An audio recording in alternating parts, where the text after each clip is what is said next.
when son died, we was kind of caught in the middle of that.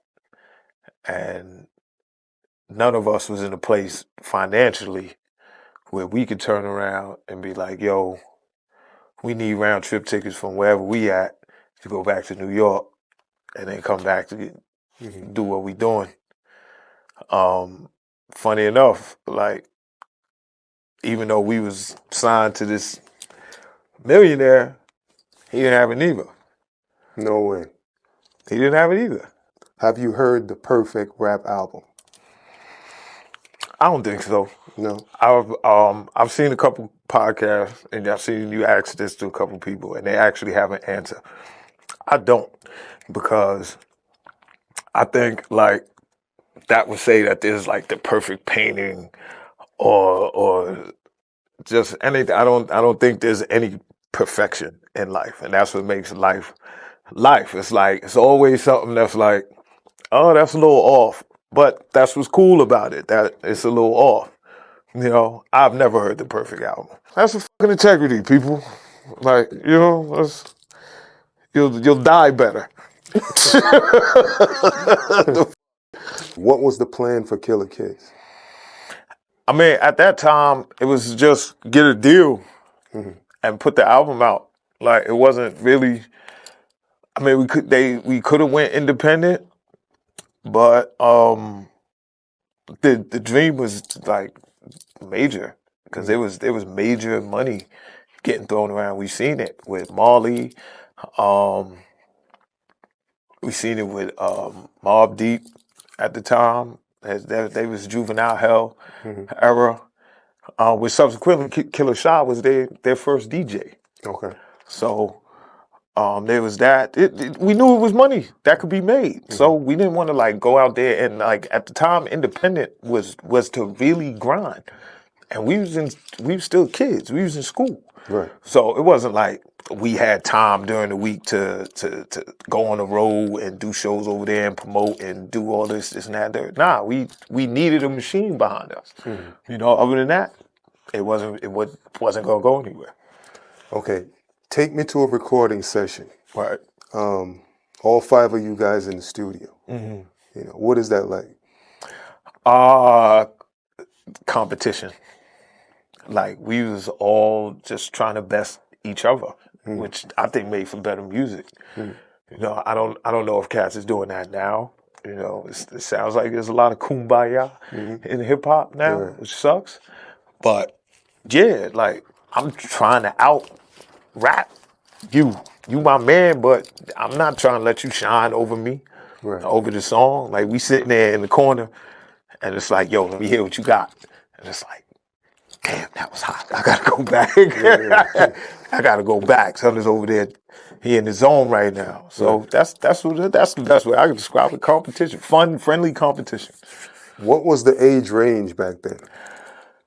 The original 5 was, I would say, 11 to 13. Except for Sha. Sha was about, I would say, maybe 17, 18. Okay. You know, he was the oldest. We were just putting out songs. They had the 9-6 Phenomenon, and the B-side was Time to Shine. I wasn't on that. I wasn't in the group yet for that. And then we put out little singles here and there, but nothing physical. We would give songs to DJs and see if, you know, it would bubble, and then we would run with it from there. Again, that was the time when we could do that. You know, that's kind of what you were supposed to do. Because vinyl was expensive. You know, CD duplication was expensive. So we wasn't just going to throw money behind any song. We got to see if the shit was hot. And like I said, we didn't want to go independent, but we ended up independent anyway. And Killer KIDZ not getting to, you know, whatever level in our head we thought it was supposed to get to, it was because of that. It was because we had to grind it out. You know what I'm saying? And just through time and I guess time, lack of availability and like that, we wasn't able to always do everything together. So a lot of shit suffered. You know, like, yeah, we used to go in front of High 97 and wait for dudes, wait for, you know, handing out CDs, rap, do shit, whatever. But Even with the connection with Marley? yeah, like, it don't matter. Like, it don't matter sometimes. When these dudes don't see the vision, you still got to go, you got to make people see the vision. And so that's what we had to do. Like I said, we were kids and we was talking crazy on these records. That was new. Nobody was doing that at the time. Nobody was doing that. Like, you could think about it. Yeah, you had like the youngsters and Illegal. Yeah, you had those dudes, but we were before them. Yeah. Again, it's all about who you know. They knew somebody and they got put on. Right. You know what I'm saying? But that's it. But the Killers was doing work before that. You know, but we were babies. Like, I could think about the first like promo picture. Children on there. We're kids. When you get on, when you put the records on, you would think we were living in hell. Right. You know what I'm saying? And we were real creative with it. So it was like, how could you not believe us? I don't think anybody knew how to market that. And I think that was our biggest issue. It's like, how do you market that? Right. At the time, were you guys actually rapping what you were living? Some of it. Yeah. Some of it. Like, what song would you say? I don't think there's any specific song. Right. It was just like everybody put their experience in every record. You know, and of course there was a little bit of exaggeration. It's hip hop. You know, we telling a story, but for the most part, yeah, everybody was, you know, like Ruck, who again was not an original member, but he came in eventually. Ruck was really a gangbanger. So you would hear him throw like blood references and things like that, and he was the only guy doing that because he was the only actual gangbanger in the group. You know, we had some drug dealers. I'm not gonna put specific names on that one, but we had some drug dealers. So you got some drug references from them dudes. You know, and then we had dudes that was all about music, and then you wouldn't really get too much of that. But they were still in the streets doing certain shit. So certain things was mentioned. Everybody had their own, you know, their own space, their own lane, their own avenue to speak on whatever they wanted to speak on. Nobody was really, like, we didn't have any Eminems. You know, nobody was super lyrical or nobody was like a super gangster. It was, we just spoke what we knew, what we lived. You know? Okay. So every member was born and raised in Queensbridge? Yes, sir. Yeah. So now what went wrong with the group? I don't think anything went wrong. It was just time and just the natural progression of things. Like I said, it was really hard. It was really hard to get a voice without a machine back then. Like, there was, we come from the era of gatekeepers, you know, and I think we got gatekeeped a lot. Like I mentioned before, the big machines not knowing how to market us, we weren't trying to conform, like, you know, like when Biggie got hot and Puffy, and it was all about flash and, you know, high fashion. We were still doing Killer KIDZ music. We were still doing that. And then at that point, I would say like Mobb Deep was cornering the market on violent Queensbridge music. You know, as far as that was concerned, nobody was going to get bigger than them. So, you know, a little bit of been there, done that. At that point, like, you guys are really not doing anything new. But y'all ever came together as a group and be like, yo, what is it that we're doing wrong? Like, because at that time, right, if people were spitting bars like Killer KIDZ, they would have got signed. Plus they know Marley. You know what I'm saying? They would have got signed. Like, I can't really talk on the business side of it because, again, I was so young doing that I trusted what my management was saying, Right. but I knew there was deals on the table. I don't know if he went in there and was like, yo, we need $1 million for all 5 of them. Mm-hmm. That's ridiculous. I wouldn't give them 5. Like, think about those. I wouldn't give y'all $5 million. I wouldn't give y'all $1 million. Mm-hmm. Nobody was getting $1 million deals. Right. You know what I'm saying? At the time, unless you was really, that was a special thing. Yeah. You know, oh, son got signed for $1 million. That was unheard of. Right. You know what I'm saying? So I don't know. Maybe that was it. Mm-hmm. You know, the talks flamed out, fizzled out. Like, I don't know.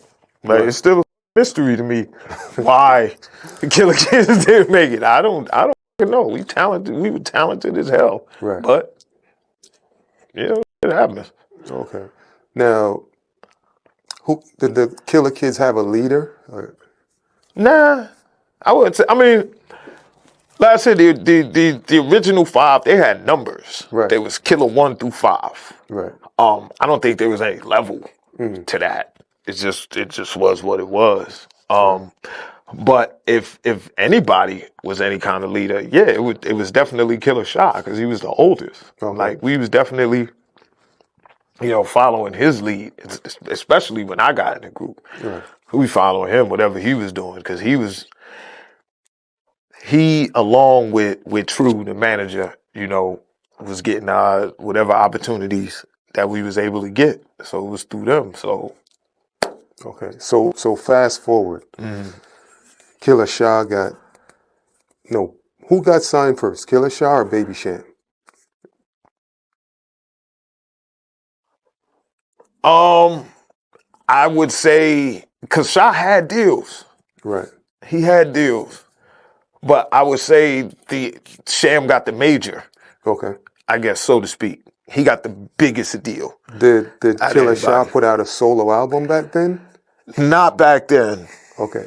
Not back then. So let's go with Sham. Mm-hmm. So Sham got signed. Mm-hmm. Where was Killer Kids at that point?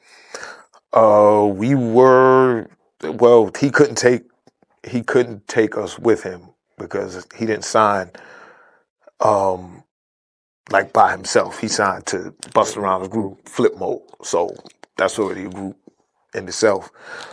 But that's what he did. I think most of that group was comprised of members from different rap groups because I think Rod Digger was an outsider or something like that. The Jersey dudes, I think they was from Jersey. They was dope. But yeah,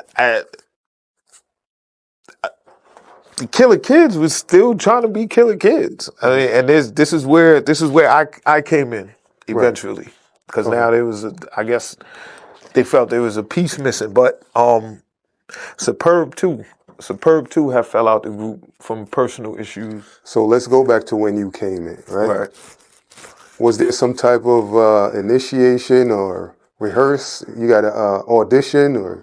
Yeah, like the first song I ever did with the Killer Kids was in Sha's bedroom. We was it wasn't his bedroom. He had like a one of the rooms in his crib. Like a home studio? Yeah. Okay. He had a Tascam, if you know what that is. He was able to record. Now we're talking cassette. hip hop. So he had a Tascam with the mic, with the sock filter, and we did a freestyle for one of his mixtapes. Right. Because he used to put out mixtapes and shit. This is what I'm saying. It was hard to say whether Sha or Sham got on first. Sham definitely in public got on first, but I know Sha was signing contracts and, you know, getting money. But yeah, we had the Tascam, we did the freestyle, and I finally got the invite. Like, it's like, yo, you sound good. Like, from True. The manager, he's like, yo, you sound good. We're gonna get you in the studio one. This was on the spot. No, it wasn't on the spot. It was like a couple of days. Like, it was like I said, these was my homeboys. So it was like I didn't even have a name in this session. Like, I didn't have a name. And, you know, once I laid my verse and everything, Sha was like, yo, what are you calling yourself, bro? And I'm like, I don't know. And he was like, you definitely got to use your last name. Because my actual last name is Monday. So his first suggestion was Baby Monday. And I was like, Back then, that's not going to work, bro. yeah. That's not going to work. Now, it gets foggy, like a lot of drug use and drinking from back then. It's a little foggy. I don't know if it was him or Chalice or one of these dudes, but somebody else suggested. I was like, nah. I think it was Sha. I think it was Sha was like, nah. It's Foul Monday. You gonna be Foul Monday. Right. And I could tell you when it stuck. It stuck because once we went outside that day, my man Stress, God bless, he just recently passed. My man Stress had told my other homeboy, Big Dog, he called me by my government name, and he was like, Stress was like, nah, that's Foul Monday now. And he was like, oh, I like that shit. So I was like, okay, well then I'm Foul Monday, and I've been that ever since. Right. Okay, so now at this point, Baby Sham is signed, Flip Mode. Were you guys still in contact with him? Like, what should we do? Are you trying to help us? Like, what was being said? There was some discussion. Sham, like I said, Sham wasn't in too much control of his situation. He had to, he had to go off of whatever Bus was doing. But he tried. He got us looks. He got us in the studio and tried to put us in positions where we could shine. But again, got 5 other kids you want to deal with. Like, nobody had a problem getting noticed individually. The issue came when it was like, oh, you with them. I don't know if I could do all of y'all. Right. Right. Because everybody at some point was like it happened with Sham. It's just nobody. I think it was like, for a while, it was kind of like an unspoken thing. Like, nah, we can't let that happen. We can't lose another member like that. And so we all tried to stick together as much as we could till it was like, again, it gets undeniable at this point. It's like we ain't doing nothing but getting older. And I got these people knocking on my door. They waving money at me or whatever the situation may be. But it's like, what are we doing here? Right. And so that's all it became. So was it one manager for the whole group, or everybody had a manager? So now, how did Killer Sha get his deal, and how did Baby Sham get their deal? Well, like I said, Sham was running around doing a lot of things outside of Killer Kids. Like, Killer Sha was Killer. He was Prince AD before he was Killer Sha. So a lot of people knew Prince AD, and this is why I say it's like nobody had an issue individually. Getting some light somewhere. Right. It was just when you got a package deal, this shit. I guess we wasn't making that attractive enough to anybody, but Sha was getting opportunities left and right for himself. And everybody knew about Killer Kids, but it's like people could only do but so much. Right. You know what I'm saying? It's like, okay, I could do for you, but I can't do for you and the rest of these 5 Negroes that you got. Yeah, y'all talented as fuck, but I can't do it. Like I said, hip hop wasn't there yet. Right. You know what I mean? It wasn't there yet. Did you have any solo deals coming to you? I did. Talk about it. I did it. A few times. Talk about it. The one deal that I actually messed with was with Ron Artest. Wait, I think you're leaning on the mic. Oh. Yeah. You good? Yeah. Yeah, the Ron Artest deal. Talk about that. That at the time was I actually had a major on the table, but that situation would have probably led to nowhere. That was like it wasn't so much I guess the terminology now is a 360 deal, Right. but there wasn't no name for that back then. It was just like So wait, this is this. not involving Ron Artest. No, Okay, so talk about that. this is right before, and I'm actually working a job now, and I'm putting out things here and there. MySpace was a thing, and yeah, that was a thing. Yeah. MySpace. So I had some people reach out, and it was just like, okay, we'll give you this amount of money, but we want you to do this, and you can never own it.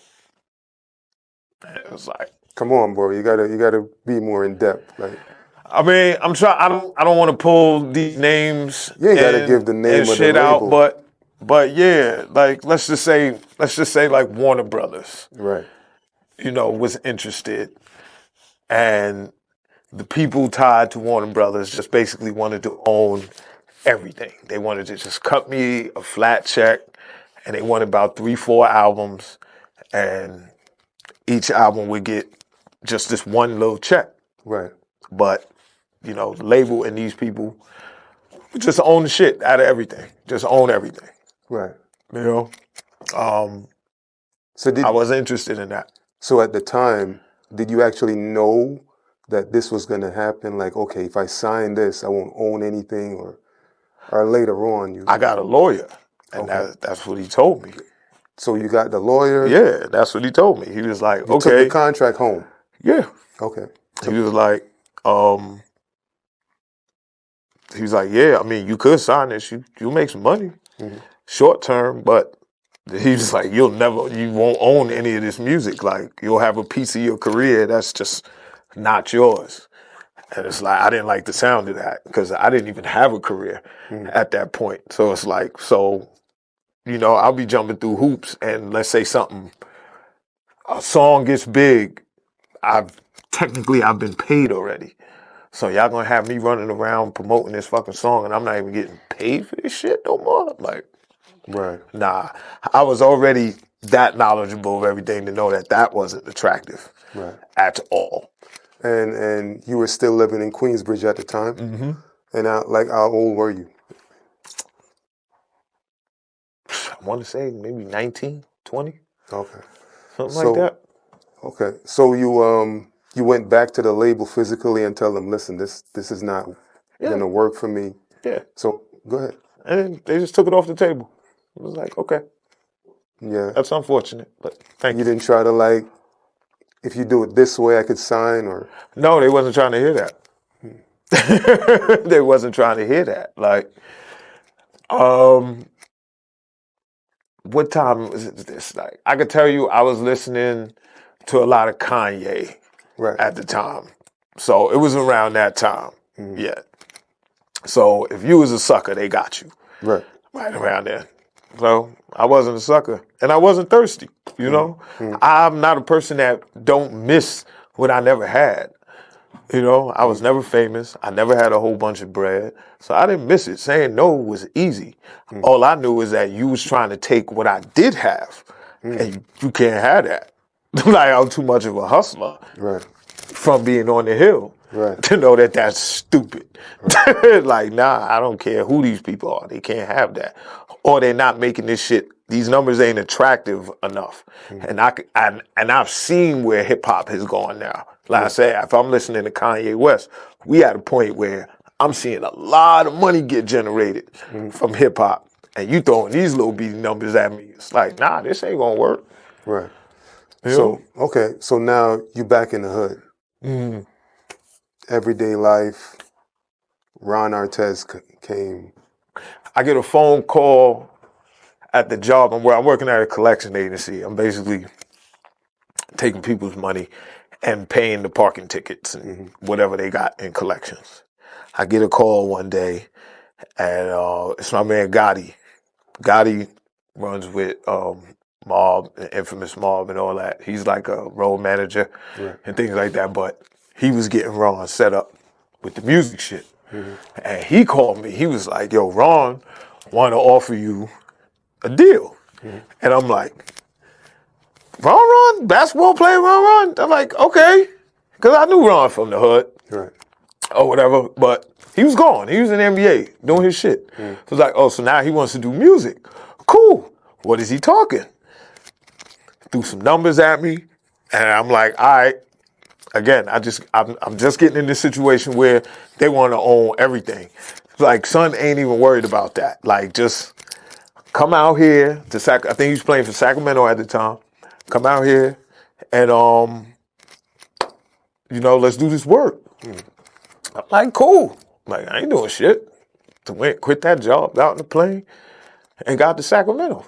Like I said, at that point, this is what, Ron's third team. Yeah. I mean, he was, it was a little bit of a misleading. Like, I didn't know Ron did music. What I want to say is that Ron decided that he wanted to mess with me, because at the time he was already doing music at that point, subsequently with 2 other Killer Kids. But matter of fact, let's get into that. Yeah. What happened, at least what Ron had told me, was, again, like I said, I was doing my little thing and I caught the attention of some people. I also caught his attention, but somehow, and you should get these dudes on the show, the other killers, because they can explain this part a little better. Somehow, he didn't, or got diverted somehow from getting to me, and he got the Chalice and Ruck first, and they kind of got the ball going. This is when he was playing in. So who was blocking? I don't think there was any block. I don't want to say it was a block. I just wanted. I think that Ron really wanted to get the ball going, and he didn't want to wait for me, because I was really moving around and shit. I don't think he wanted to wait. Right. He wanted to get it going, and he wanted Killer Kids. Right. So he got what he can get to. Right. You know what I'm saying? There was no, at least as far as I know, I could tell you, I don't feel like they was doing anything snake or anything like that. It was never explained to me like that or anything else. I was actually shocked when I found out. I found out in an interview that Ron wanted to sign me first. And it was like, word? You know what I'm saying? So, it wasn't a block or anything like that. It was just, I guess, availability. Those guys was available. And they got the ball rolling for them. So, it was what it was. So, it wasn't an official, okay, you're signed to Ron Artest?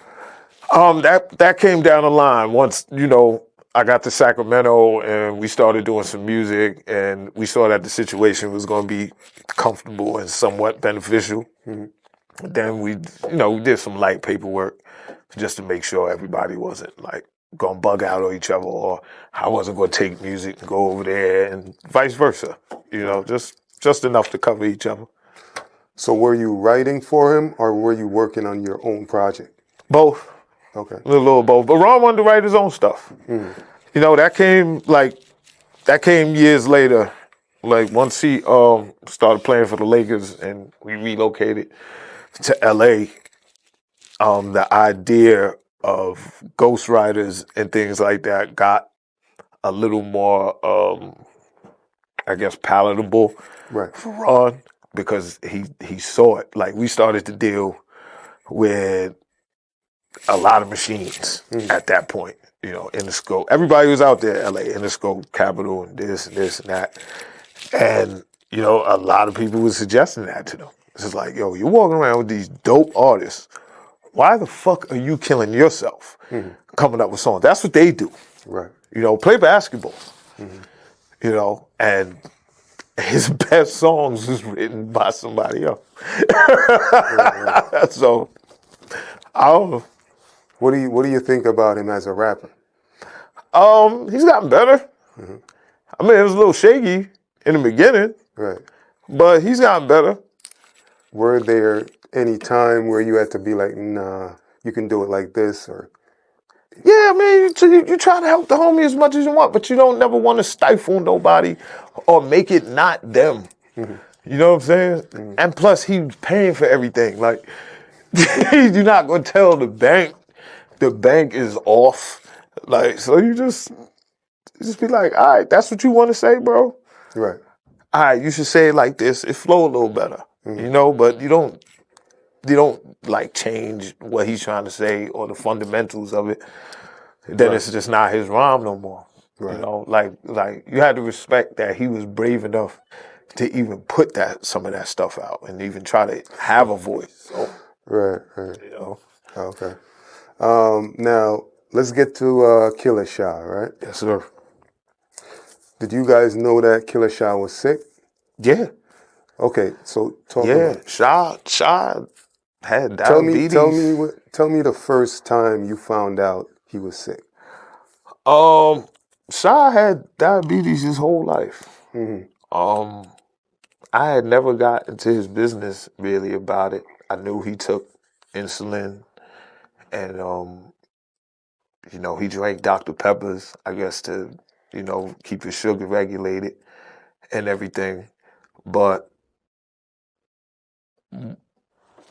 I started to see, like, he wasn't right a couple of times. Like, he had an episode in my crib. I couldn't wake him up. I had to bring him downstairs.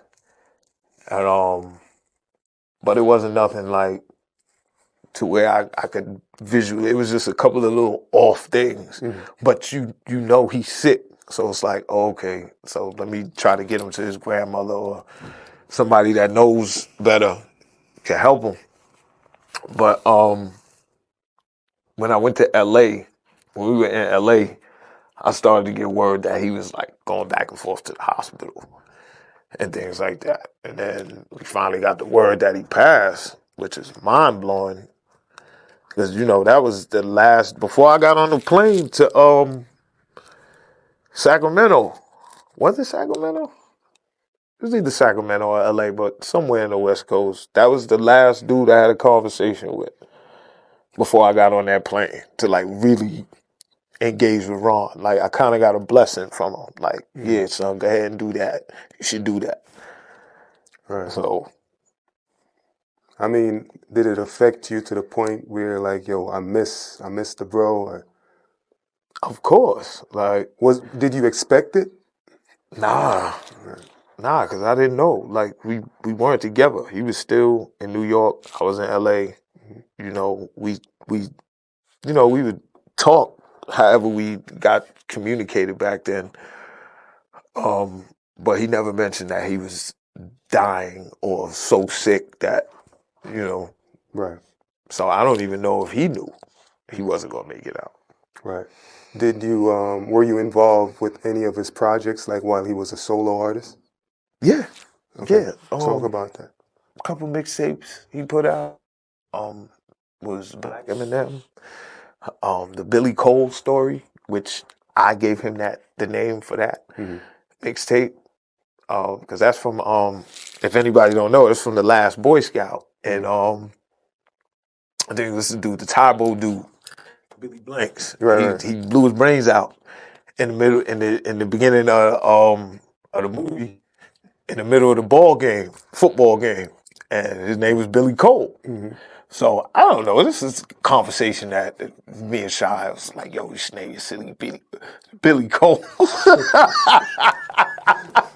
And he really did that shit. Like that's the type of like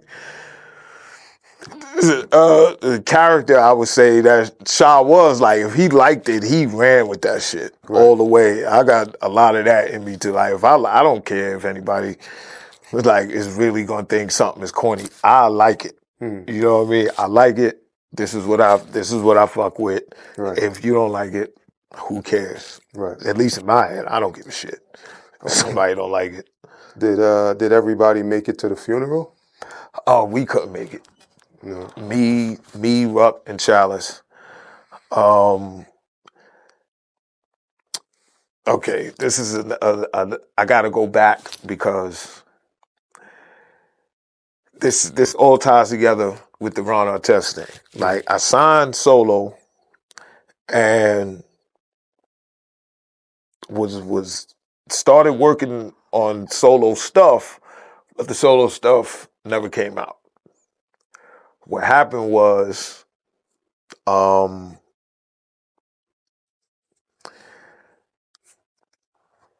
trying to put it in a delicate way. It was somebody's bright idea due to circumstances that, because he was still fucking with Chalice and Ruck. Mm-hmm. And like I said, going back, there was always this passion to have the Killer Kids. Somebody thought it was a bright idea to basically put us three together, remaining Right. in a group. Now, there's a lot of shit with that because there was a lot of money wasted on other things, other moves, other maneuvers. So this was more of a... Take the mic out. Yeah. Yeah, take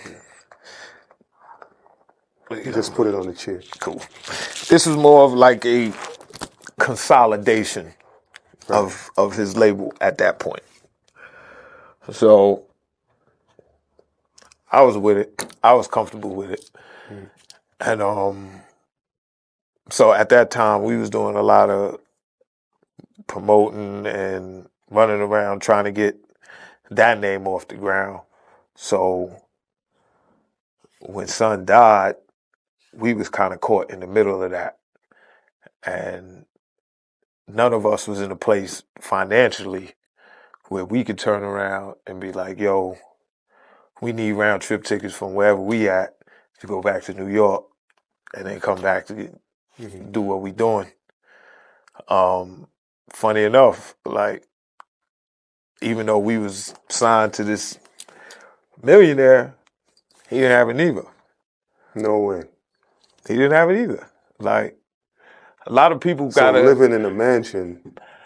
I mean, a lot of people gotta understand, like, you hear somebody got $100 million, it really don't mean that. You know, they counting assets. It's like, yeah, he's worth $100 million, but does he actually have that in the bank? Or he might have it in the bank, he just don't have access to it. Like, it's a lot of things about being rich, you know. And they'll if you ever get to around a rich motherfucker, sit and talk to him about it, you know, because I think everybody should learn how to like deal with this. Where was my water? Everybody should be able to deal with their finances, you know, in a certain way. Right.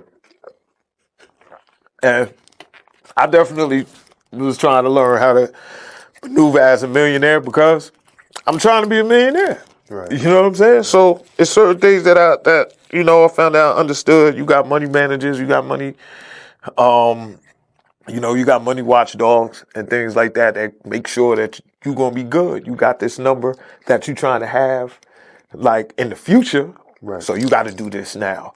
Right. You know. So Right. I'm not mad at Son for looking at that as like an expense he couldn't take at the time. You know, because he couldn't. Right. This man still had his family and other things going on. Yeah, it would have been dope if he could have coughed up a couple $1,000s to make sure we was good, but we asked him for a lot of money. For plane tickets, though? Plane tickets, like, and being there, like, it wasn't just that. Plane tickets, you got to put money in our pocket. You know what I'm saying? So, okay, why would he decide to start a label, have 3 artists, and don't have the money to fund those artists, don't have the money to give those artists? At that point, it wasn't about money. Like I said, we had been doing he had been doing what he was doing with Chalice and Ruck for a while, you know, and to include me with it I saw the money he spent on me. He spent a lot of money on getting me off the ground by myself. And then, he took whatever hits that he took to where he had to, crunch everything together. And that's why I was like, somebody suggested to him that he put all three of us together. You know what I'm saying? Because individually, we all three, you got three different money drains here. So now you put us together and tell us, all right, this is what's in the budget. Then we gotta fall in line with that. Right. Because he's got people that's watching his money too. Right. You know what I mean? So when it comes to that, like I say again, if he didn't do what he did, he probably wouldn't be rich today. He's rich today. So when you got there, right? And he tell you, listen, I want you to stay with me until we get this off the ground. Did you actually get any money? Like, yo, here's 30, 40 grand. Yeah. He said, boom, and you'll get this a week. On top of boom, this big boom. He just hit me. Right. You know what I'm saying? What you did with that money? Lived. Like, that's really all you could do. You live and you try to improve your situation as best as you can. Like I say, I'm in foreign land. I'm in California. I'm in LA. Right. So I don't really know how to maneuver there. Yeah, I got some money, but I'm around people that got more money now that I'm with him. So I'm not doing anything impressive other than this music. Right. You know what I'm saying? But now I'm in a town where everybody is talented. Everybody is an actor. Everybody is this. Everybody's doing that. You got dudes that act and they rapping and they dancing. They doing all kind of shit. Right. So you're not gonna go out there half-assed and be impressive to anybody. So, I was just had enough money to be comfortable where I was at with him. He made sure of that. Now, how far did that whole situation go? Did y'all get to put anything out? Did y'all get to sign with anybody, like a label? Or? Again, is another situation where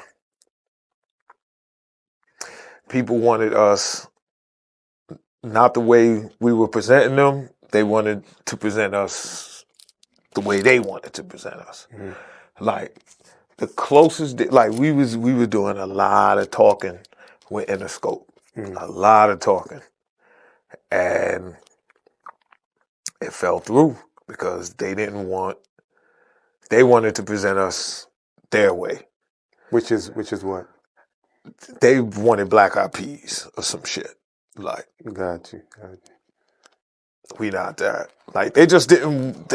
They felt like if they were, because we still made hardcore rap music, but they already had 50 Cent and G Unit at that point.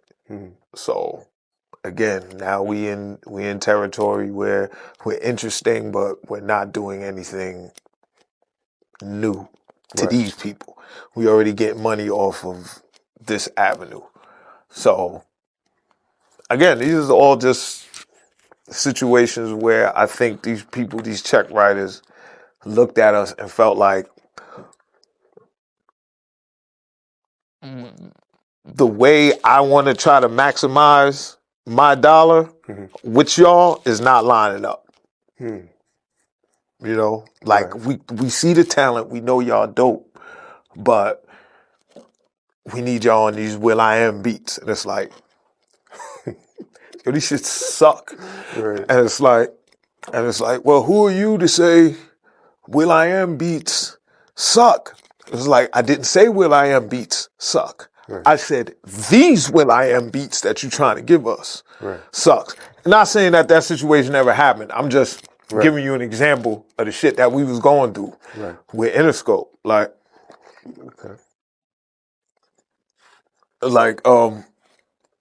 We put as far as Ron, he put the Champion record out. Where was it? There was some other records. One Night Wifey. I think Go Loco.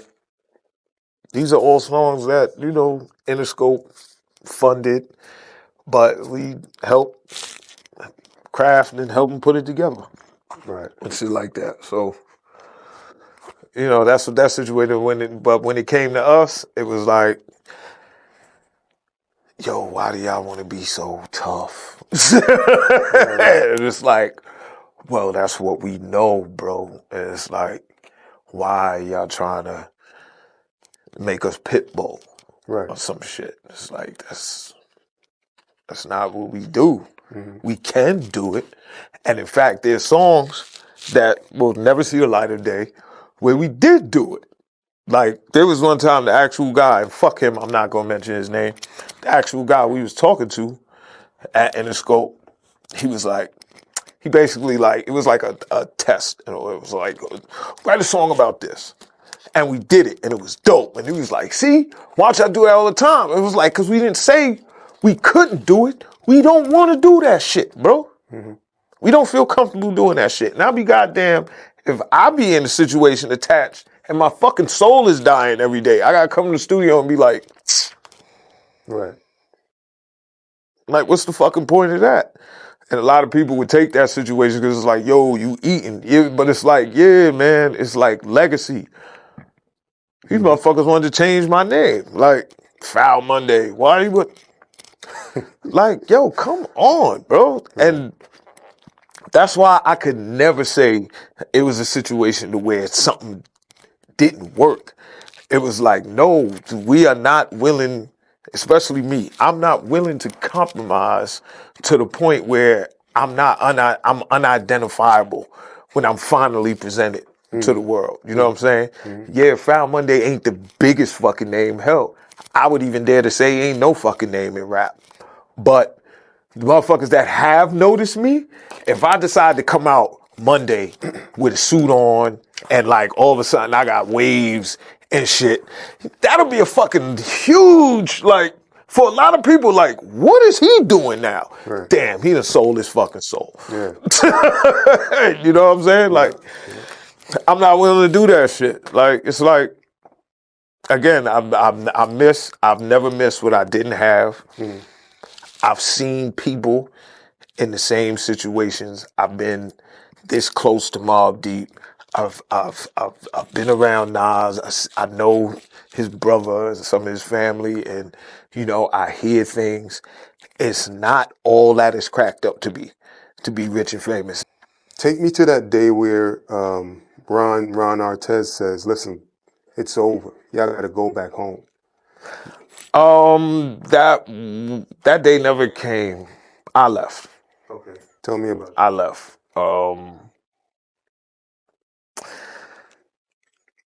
It was starting to look like, for me, that music wasn't becoming the focus.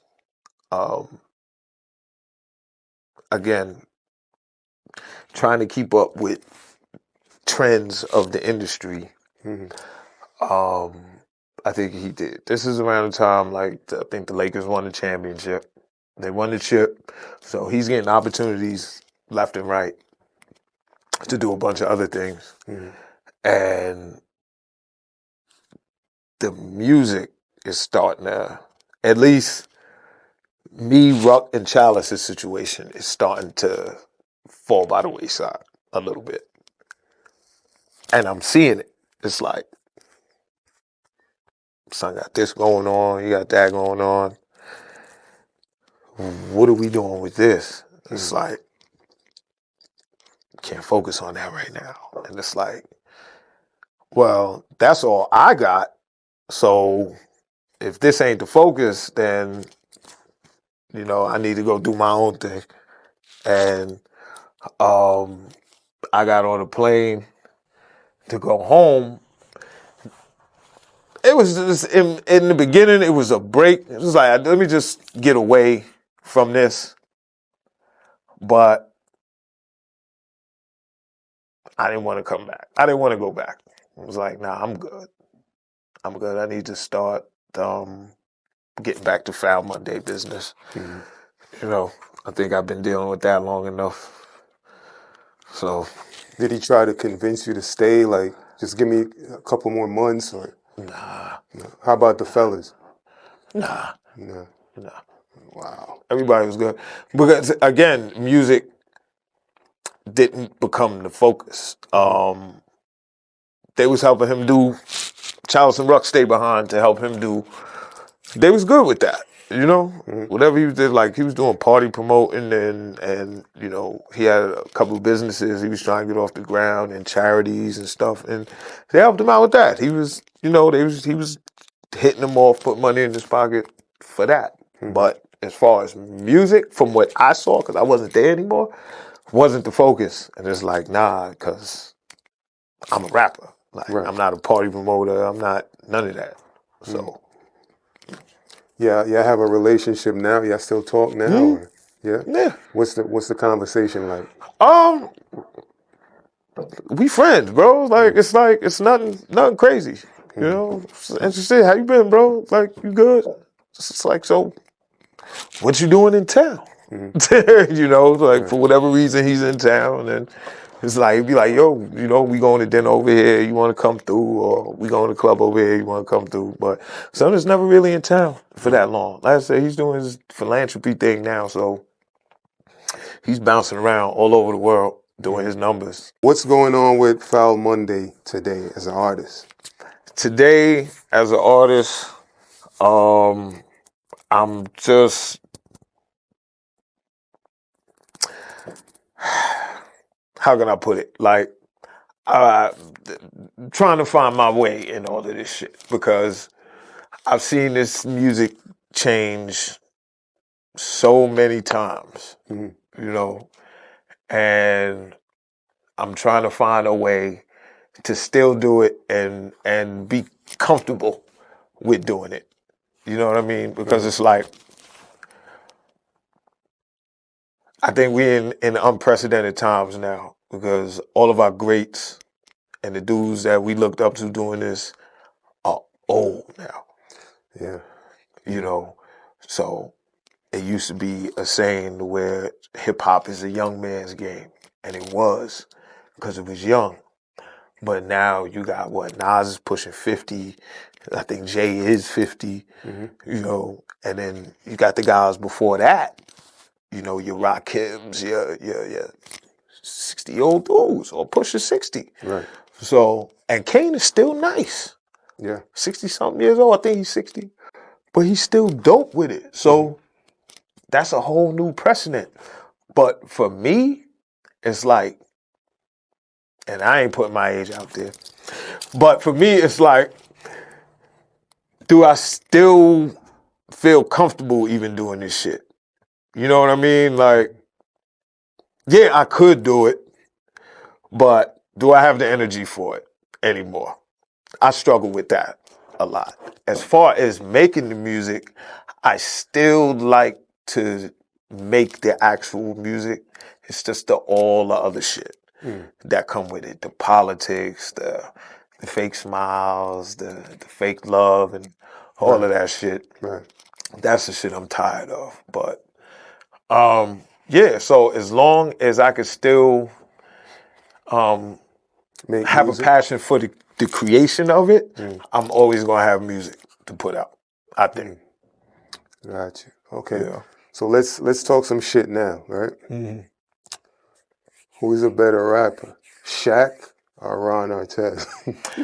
You know, I'm gonna go with my homie all day. I'm gonna go with my homie all day. I'm even though that's you already know, I don't have to say it, but I'm gonna say it out loud. You know, in a crowded room, I'll tell you the real answer, but out loud is Ron, straight up.